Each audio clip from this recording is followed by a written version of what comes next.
Bonjour à tous, ici Frédéric de Facile PC. Je vous souhaite la bienvenue dans cette vidéo formation où j'ai décidé de vous faire découvrir Linux et plus particulièrement la distribution Linux Mint. Je veux vous montrer qu'il existe autre chose que Windows et j'aimerais donc vous faire tester cette distribution Linux qui est très accessible aux débutants et j'aimerais vous montrer qu'on peut se passer de Windows. Alors le but de cette vidéo formation n'est vraiment pas de dire que Linux est mieux ou moins bien que Windows, n'est pas de dire qu'il est plus sécurisé ou moins sécurisé, c'est juste de vous montrer qu'il existe quelque chose de différent et de complètement gratuit. En plus donc Linux nécessite des machines moins gourmandes que Windows, donc si vous avez une machine qui n'est pas forcément véloce, et bien le système tournera très bien. Et donc comme Linux est devenu beaucoup plus accessible aux débutants qu'avant, et bien c'est pour ça que j'ai décidé de vous le faire découvrir. Alors de manière générale, Linux désigne un système d'exploitation permettant de faire fonctionner son ordinateur. Par système d'exploitation, j'entends donc le système plus l'environnement graphique plus une série de logiciels. Mais à la base, Linux désigne en fait le noyau, le cœur du logiciel, et on parle de distribution Linux pour désigner donc le noyau Linux plus l'environnement graphique, c'est-à-dire le bureau, plus les logiciels qui sont fournis avec la distribution que vous allez choisir. Et donc on parle de distribution, et donc ce qu'on appelle distribution, c'est tout simplement donc le package noyau plus système d'exploitation plus logiciel ajouté donc avec le système. Donc vous verrez que Linux est un système très customisable. Alors pourquoi donc comme je vous disais Linux Mint, c'est parce qu'il est vraiment très Windows-like, il ressemble énormément à Windows, donc tout au moins au niveau de l'interface. Donc pour les personnes qui voulaient découvrir ce système d'exploitation, ça leur permettra de ne pas être trop dépaysés. Alors nous allons donc tester Linux en machine virtuelle, donc nous allons dans un premier temps donc télécharger VirtualBox. Puis nous téléchargerons Linux Mint, enfin donc nous passerons à l'installation de ces logiciels et nous passerons donc ensuite au test de Linux à proprement parler. Alors nous allons commencer par télécharger VirtualBox, donc je vais démarrer mon navigateur ici, donc Firefox. Dans votre navigateur de recherche, vous tapez VirtualBox, donc comme ceci. Donc vous lancez la recherche et vous allez prendre le premier lien Oracle VM VirtualBox, donc vous cliquez ici. Vous êtes redirigé sur le site donc de l'éditeur et là vous cliquez sur Download VirtualBox 5.2. Donc moi je ne vais pas le faire étant donné que j'ai déjà téléchargé le logiciel en question. Donc ça prendra quelques instants et ensuite donc il n'y aura plus qu'un seul logiciel. De la même manière, donc nous allons retourner sur notre moteur de recherche favori et là donc vous allez taper Linux. Donc Mint, nous allons nous rendre sur le site de l'éditeur de Linux Mint et nous allons télécharger donc le fichier qui va nous permettre donc d'installer Linux Mint. Donc vous voyez, je suis ici sur le site de l'éditeur. Je vais cliquer tout simplement sur Download. Et là, donc je vais télécharger la dernière version, donc la 64 bits. Alors j'ai choisi dans cette version donc de prendre la version Cinnamon, donc qui va intégrer l'environnement graphique Cinnamon. Donc sachez que Mate, XFE, KDE donc sont des environnements graphiques qui sont un tout petit peu plus légers. Donc peut-être pour les machines, on va dire un peu moins véloces, mais donc si vous avez un ordinateur qui est pas trop ancien, donc Cinnamon devrait donc tout à fait fonctionner. Vous avez tout un tas donc d'endroits où télécharger, donc je vous conseille de télécharger ça depuis la France afin de télécharger depuis un serveur donc plus proche donc de chez vous. Donc peu importe celui que vous utilisez, vous avez 4 serveurs. Donc vous lancez le téléchargement. Par contre, le fichier image de Linux Mint prend donc un tout petit peu moins de 2 Go, donc ça peut mettre un tout petit peu de temps à télécharger. Donc moi, je vais fermer mon navigateur étant donné que j'ai déjà donc téléchargé Linux Mint, mais donc sachez que ça peut vous prendre un tout petit peu de temps. Alors la première chose que je vais faire, c'est que je vais commencer par installer VirtualBox. Donc je double-clique ici, je vais cliquer sur exécuter. Donc je patiente quelques instants. Bon, l'installation, vous allez voir, ne présente pas de difficulté particulière. Ici, je vais cliquer sur suivant. Donc je vais laisser cocher donc ces 4 choix. Suivant. Donc ici, je vais cliquer sur oui. Là, donc prêt à installer, je vais cliquer sur installer. Et donc l'installation ne va prendre que quelques secondes. Et une fois que le logiciel sera installé, eh bien nous pourrons nous lancer à proprement parler dans l'installation de Linux. Alors, si vous aviez une fenêtre contrôle de compte utilisateur, donc vous cliquez sur oui. Donc vous voyez, le logiciel s'installe tranquillement. Et donc voilà, donc VirtualBox se lance. Alors pourquoi utiliser VirtualBox? VirtualBox va nous permettre donc de créer ce qu'on appelle une machine virtuelle, c'est-à-dire que ça va simuler un ordinateur à l'intérieur de votre Windows. Ce qui veut dire qu'on va pouvoir donc installer Linux à l'intérieur de votre Windows sans toucher à quoi que ce soit de votre ordinateur. Autrement dit, donc si Linux ne vous plaît pas, eh bien vous n'aurez qu'à désinstaller VirtualBox et ça n'aura absolument rien changé à votre ordinateur. Donc comme cela, ça vous permet de tester Linux tranquillement et de vous faire une opinion sur le logiciel. Alors, la première chose à faire, donc vous voyez ici dans cette interface de VirtualBox, c'est de cliquer ici sur Nouvelle. Donc on va me proposer donc de créer une nouvelle machine virtuelle. Donc là, ma machine virtuelle, je vais lui donner un nom. Donc là, j'ai l'appelé Linux Mint comme ceci. Et vous voyez, comme j'ai mis Linux Mint, et bien automatiquement, donc type est passé sur Linux. Et là, c'est passé en version sur Ubuntu parce qu'il faut savoir que Linux Mint est une variante de Ubuntu qui est aussi une distribution Linux. Donc ça n'a pas de panique, vous laissez tel quel. Vous cliquez sur Suivant. Et là, vous voyez, on me demande de régler la quantité de mémoire de ma machine virtuelle.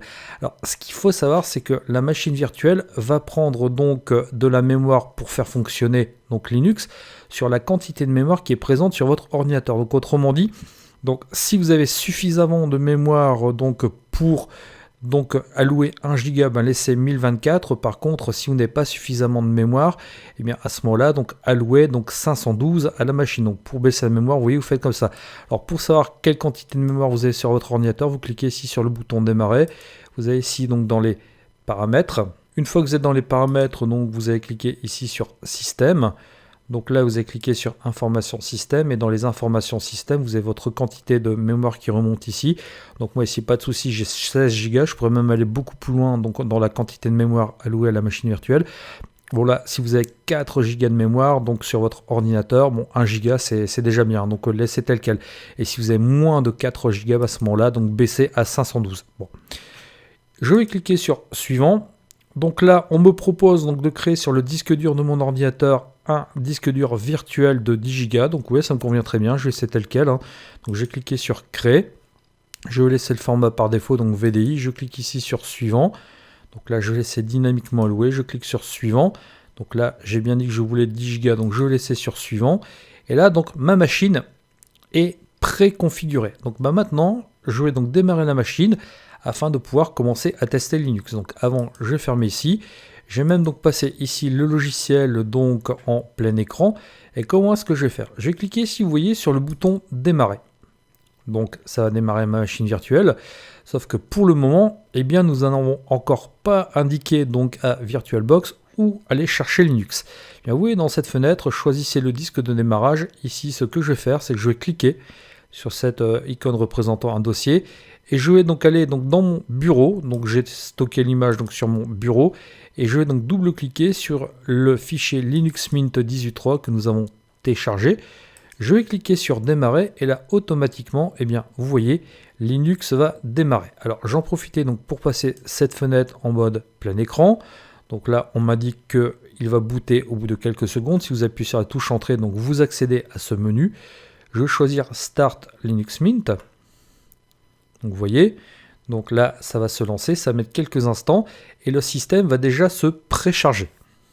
Donc, et là, donc vous voyez, Linux est démarré. Donc là, ce qu'il faut savoir, c'est que nous avons démarré en mode live sur ce qu'on appelle un live CD, c'est-à-dire que par défaut, donc il n'y a pas besoin forcément d'installer Linux donc comme un Windows. Là, en démarrant sur le DVD, donc vous voyez, Linux est capable donc de fonctionner. Le seul petit souci, c'est que cette utilisation donc en mode live CD donc est un tout petit peu plus lent. Donc là, vous voyez, à la limite, je pourrais très bien utiliser Linux. Si je clique ici sur le bouton menu, donc j'ai bien le menu qui se lance, qui va me permettre donc d'accéder aux différentes parties de l'ordinateur, aux différents logiciels. Mais moi, ce que je vous propose, c'est d'installer complètement Linux afin de pouvoir l'utiliser, je dirais, de manière bien plus agréable. Et bien, ce que je vais faire, c'est que vous voyez, j'ai ici sur le bureau donc de Linux Mint une icône représentant un DVD où c'est marqué Install Linux Mint. Eh bien, je vais double-cliquer dessus. Donc, et on va me proposer un assistant d'installation. Alors pas de panique, nous sommes dans la machine virtuelle, ça ne touchera absolument à rien donc sur votre ordinateur, donc ça ne touchera absolument pas votre Windows. Donc là, dans la fenêtre installe welcome, je vais choisir français. Donc je clique sur continuer, donc comme ceci. Ici, si vous cochez installer les logiciels tiers pour les matériels graphiques et le Wi-Fi, Flash, MP3 et autres supports, donc ça vous permettra d'installer des drivers plus spécifiques, notamment pour les cartes Nvidia et ATI. Donc là, comme je suis en machine virtuelle, je ne vais pas le faire, mais vous, si vous utilisiez donc Linux Mint sur un ordinateur physique, donc je vous conseille de le faire ici. Donc je ne vais pas le faire, je clique sur continuer. Donc là, je vais laisser cocher effacer le disque et installer Linux Mint. Donc encore une fois, je suis en machine virtuelle, pas besoin donc d'avoir peur. Et là, faut-il appliquer les changements sur les disques? Je clique sur continuer. Et l'installation donc va se lancer tranquillement. Donc là, on me demande mon fuseau horaire Paris, donc ça me convient très bien. Je clique sur continuer. Mon clavier, donc je vais mettre un clavier français. Donc je vais laisser les choix par défaut. Donc je clique ici sur continuer. Et là, donc, on va me demander un nom. Donc, tout simplement un nom d'utilisateur. Alors, je vais mettre, par exemple, Fred Facile PC. Donc là, on va me demander donc un mot de passe. Donc, alors, mettez un mot de passe donc suffisamment donc robuste pour qu'il ne soit pas deviné. Alors, je vais faire attention donc de ne pas me tromper. J'ai bien activé donc le pavé numérique sur mon clavier. Donc, comme ceci. Voilà. Je vais donc ici retaper mon mot de passe. Voilà, c'est bon. Donc là, ouvrir la session automatiquement, je ne vais pas le cocher. Je vais laisser cocher, par contre, demander mon nom d'utilisateur et mon mot de passe pour ouvrir donc une session. Je clique ici sur continuer. Et voilà, l'installation va se lancer. Donc vous voyez, les fichiers vont être copiés. Donc le gros avantage de Linux, c'est que l'installation ne prend pas énormément de temps. Donc ça devrait prendre un petit 5 à 10 minutes. Donc ce que je vais faire, c'est que je vais laisser l'ordinateur travailler tranquillement. Et dès que l'installation s'est terminée, eh bien je vous retrouve. Voilà, l'installation est terminée. Comme on m'a dit que je peux maintenant continuer à tester Linux Mint, mais tant que je n'aurai pas redémarré mon ordinateur, les changements effectués, les documents créés ne seront pas conservés. Alors, je vais cliquer ici sur continuer à tester. Ce que je vais faire maintenant, c'est que je vais fermer la machine virtuelle, ce qui aura pour effet donc de fermer donc aussi Linux. Donc là, j'ai bien laissé cocher éteindre la machine. Je clique sur OK. Et ce que je vais faire, c'est qu'une fois que je suis revenu ici dans cette fenêtre de VirtualBox, je vais cliquer sur configuration. Et là, dans configuration, je vais aller sur système. Et dans système, ce que je vais faire, c'est que je vais donc ici, donc tout simplement prendre disque dur. Je vais le sectionner et le disque dur, eh bien, vous voyez, je vais donc cliquer sur cette flèche pour le monter en première position afin donc d'indiquer à VirtualBox que maintenant je veux qu'il démarre sur le disque dur et non plus donc sur le DVD. Donc comme on a installé Linux Mint, je clique sur OK. Je vais cliquer maintenant sur démarrer et si tout se passe correctement, eh bien mon Linux aurait été installé et je vais pouvoir commencer à l'utiliser dans des conditions bien plus correctes. Et donc vous voyez, donc c'est redémarré et donc mon compte Fred Facile PC est bien donc quasiment logué. Donc je n'ai plus qu'à entrer le mot de passe que j'ai défini précédemment. Alors par contre, faites bien attention, donc le pavé numérique n'est pas activé par défaut. Donc je vais l'activer, donc étant donné qu'il y a des chiffres dans mon mot de passe, ça peut servir. Je clique ici et vous allez voir que maintenant automatiquement, donc je vais être logué sous Linux. Et donc ce que je vais faire, ici vous voyez, pour que ce soit plus pratique, je vais cliquer sur le menu écran de VirtualBox. J'ai ici sélectionné mode plein écran, donc je vais cliquer sur permuter. Comme ça, nous serons en mode plein écran. Donc vous voyez que Linux ressemble quand même pas mal à Windows, enfin tout au moins l'interface graphique Cyanamon donc ressemble pas mal à Windows. Donc vous voyez que par défaut je suis donc sur un bureau. Sur ce bureau donc j'ai un bouton donc menu qui est l'équivalent donc du bouton démarrer de Windows. Et quand je clique sur ce bouton menu, eh bien vous voyez que je vais avoir accès à différentes choses. Donc ici je vais pouvoir donc quitter éteindre l'ordinateur. Donc vous voyez me déconnecter, donc verrouiller l'écran. Ici, je vais pouvoir avoir accès à l'explorateur de fichiers. Donc, vous voyez, si je clique ici, donc mon explorateur de fichiers, donc mon dossier personnel va s'ouvrir. Vous voyez que ça ressemble quand même pas mal à Windows. Alors, donc ça, par contre, au début, ce qui est un peu déroutant, c'est que l'organisation des fichiers n'est pas la même que sous Windows. Donc, vous n'avez pas donc de lettres de lecteur. Vous n'avez pas de lecteur C, lecteur D.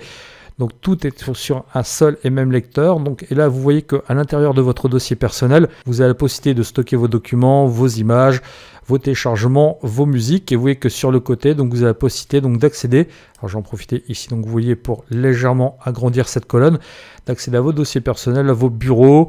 Vous avez la possibilité d'accéder donc à différentes choses, même donc aux éléments stockés sur le réseau. Donc vous avez un explorateur de fichiers qui va vous permettre d'accéder à tout le contenu de votre ordinateur. Donc toujours donc dans ce menu Mint, vous avez accès au terminal qui vous permettra donc pour les plus aguerris donc d'utiliser les lignes de commande. Donc ici vous avez accès aux paramètres du système.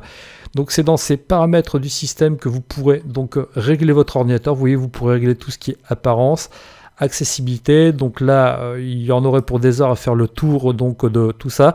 Donc si vous le souhaitez, donc je pourrais donc faire des vidéos formation donc expliquant donc le b.a.-ba des réglages donc du système. Donc le but de cette vidéo formation, je vous rappelle, c'est vraiment de vous présenter donc rapidement Linux Mint. Et donc ici, donc vous voyez, vous avez aussi la possibilité donc d'accéder au gestionnaire donc de logiciels. Ce gestionnaire de logiciels va vous permettre donc d'installer des logiciels. Donc ce qu'il faut savoir, c'est que le mode d'installation donc des logiciels est un tout petit peu donc différent de ce que vous connaissez sous Windows. Donc vous voyez que par défaut, donc vous avez un gestionnaire qui va vous permettre donc d'accéder à différents logiciels installables. Hein. Et ensuite, vous voyez, donc vous avez différentes catégories donc dans lesquelles donc vous pouvez trouver différents logiciels. Donc il suffit donc de cliquer sur une catégorie pour avoir la liste des logiciels donc installables dans cette catégorie. Sinon, ici dans le gestionnaire de logiciels, tout là-haut, il vous suffit donc de taper le nom d'un logiciel que vous souhaiteriez installer. Et vous allez voir que c'est très simple à installer. Donc là, donc vous voyez, je suis ici donc dans la catégorie accessoires. Supposons que je souhaite installer KeePass, le gestionnaire de mots de passe donc multiplateforme. Je clique tout simplement ici, donc j'arrive sur la fenêtre du logiciel et pour installer le logiciel, je n'ai qu'à cliquer ici sur installation et automatiquement donc le logiciel s'installera. Vous voyez que ce n'est franchement pas compliqué du tout. Donc, par contre, vous verrez que c'est une constante. À chaque fois donc vous ferez une action sur le système, eh bien on vous demandera votre mot de passe de session. Donc vous l'entrez, vous cliquez sur s'authentifier et là donc vous voyez que l'installation va s'effectuer. Voilà, donc l'installation s'est effectuée, donc c'est terminé. Et si vous allez donc maintenant ici sur le bouton menu, donc vous allez dans le menu, donc effectivement, donc vous allez retrouver donc le logiciel. Alors je pense qu'il a dû me le stocker donc dans la partie accessoires. Donc si je vais dans accessoires, vous voyez, j'ai bien KeePassX qui est présent ici. Alors sinon, comme je vous disais, donc pour installer un logiciel, l'autre manière, hein, vous pouvez très bien ici donc taper le nom du logiciel que vous recherchez. Supposons que je souhaite installer le navigateur Chromium. Donc ça, vous voyez, il me suffit donc tout simplement donc de taper le nom du logiciel ici que je recherche. Hein. Et donc vous voyez, une fois que j'ai tapé le nom, donc eh bien la liste donc des logiciels donc comportant le nom que je recherche est présente. Et bien là, vous voyez, pour installer Chromium, je n'aurai qu'à cliquer ici. Donc cliquez ici sur installation donc, et automatiquement donc, le logiciel se lancerait. Alors par contre, ce qui est un tout petit peu déroutant au début, donc là vous voyez on me demande de continuer, on m'indique qu'il y a besoin donc, de logiciels supplémentaires pour faire fonctionner Chromium. Donc Linux va installer tout ça donc tranquillement, il va gérer tout ça et une fois que l'installation sera effectuée, je pourrai donc utiliser le logiciel Chromium. Alors ce qui est déroutant comme je disais au début, c'est que tous les logiciels présents sur Windows ne sont pas forcément porté sur Linux, mais vous arriverez donc facilement à trouver des équivalences. Alors parfois vous aurez des logiciels qui seront mieux, parfois vous aurez des logiciels qui seront moins bien, mais je peux vous assurer qu'il y a pas mal de bons logiciels donc sur Linux. Donc je vais laisser Chromium s'installer et donc toujours pour retourner donc sur ce menu donc Mint, eh bien donc vous avez différentes catégories comme nous avons vu. Hein. Et dans ces différentes catégories, donc vous avez la liste de tous les logiciels qui sont installés. Et pour lancer un logiciel, ben c'est exactement comme Windows, il suffit tout simplement de double-cliquer sur son icône. Vous voyez par exemple ici Firefox. Je double-clique sur Firefox et automatiquement donc Firefox va se lancer. Donc vous voyez que le système est vraiment complet. Hein. Vous avez quand même pas mal donc, de logiciels qui sont déjà préinstallés, donc des logiciels donc, de bureautique. Vous avez LibreOffice, donc des logiciels de graphisme. Vous avez entre autres l'éditeur donc d'images GIMP. Donc sur Internet, vous avez le navigateur Firefox de préinstaller. Vous avez Thunderbird, donc vous avez messagerie Internet Pinging pour vous permettre de faire du chat. Donc dans son et vidéo, donc vous avez déjà aussi donc Rhythmbox, donc vous avez aussi des codecs, vous avez un lecteur multimédia d'installer. Enfin bref, vous avez un système qui est prêt à être utilisé pour les tâches courantes. Donc votre ordinateur, vous allez pouvoir l'utiliser sans aucun souci. Tout en bas ici, vous avez donc une icône représentant un bouclier. Et là, je vois que donc j'ai une petite icône intérieure donc sur fond bleu. Et donc si je double-clique sur cette icône, je vais donc pouvoir accéder aux mises à jour du système. Donc c'est par là que les mises à jour de Mint donc vont s'effectuer. Et donc moi je vous conseille donc effectivement de laisser cocher donc le choix par défaut, me laisser réviser les mises à jour sensibles. Donc vous cliquez sur valider. Ce qu'il faut savoir, c'est que Linux Mint donc va par défaut donc catégoriser les mises à jour donc de 1 à 5. 1 étant les mises à jour donc qui ne risquent pas de poser problème donc à votre système.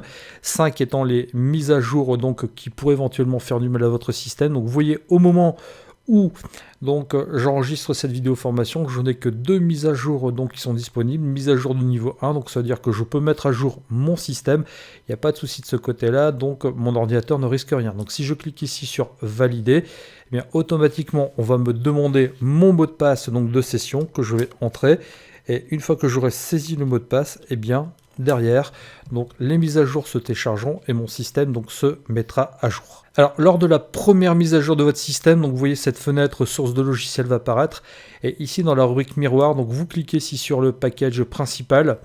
Donc je vous conseille de mettre donc des serveurs situés en France. Ici je vais sectionner, donc vous voyez par exemple le serveur de l'IRCAM, je clique sur appliquer. Donc même chose pour base.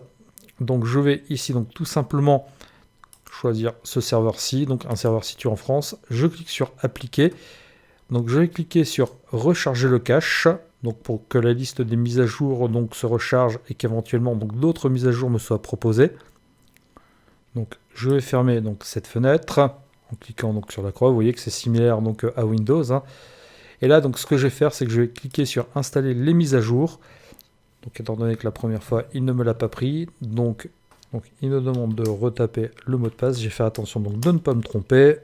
Donc vous voyez que le téléchargement des fichiers à mettre à jour s'est effectué, l'installation se fait, et donc d'ici quelques instants, eh bien, j'aurai un système d'exploitation qui sera donc à jour et qui sera donc beaucoup plus stable et fiable. D'ailleurs, donc vous voyez que effectivement, là, suite à la mise à jour donc que j'ai effectuée donc il y a quelques instants, donc des sources de mise à jour, bah, vous voyez que j'ai quand même beaucoup plus de choses à mettre à jour. Là, j'ai 254 mégas à faire, donc je ne vais pas le faire à mettre à jour, je ne vais pas le faire tout de suite, ça pourrait prendre un tout petit peu de temps. Mais donc vous voyez que le système, donc il y a moyen de le mettre à jour assez facilement.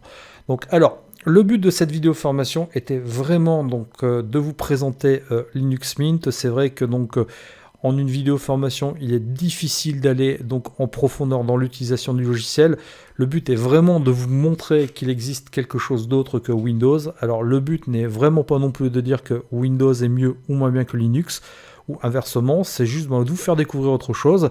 Et ben, si jamais vous vous rendez compte que le logiciel correspond parfaitement à vos attentes, eh bien, pourquoi ne pas passer par la suite donc, à Linux Mint, donc à la place de Windows.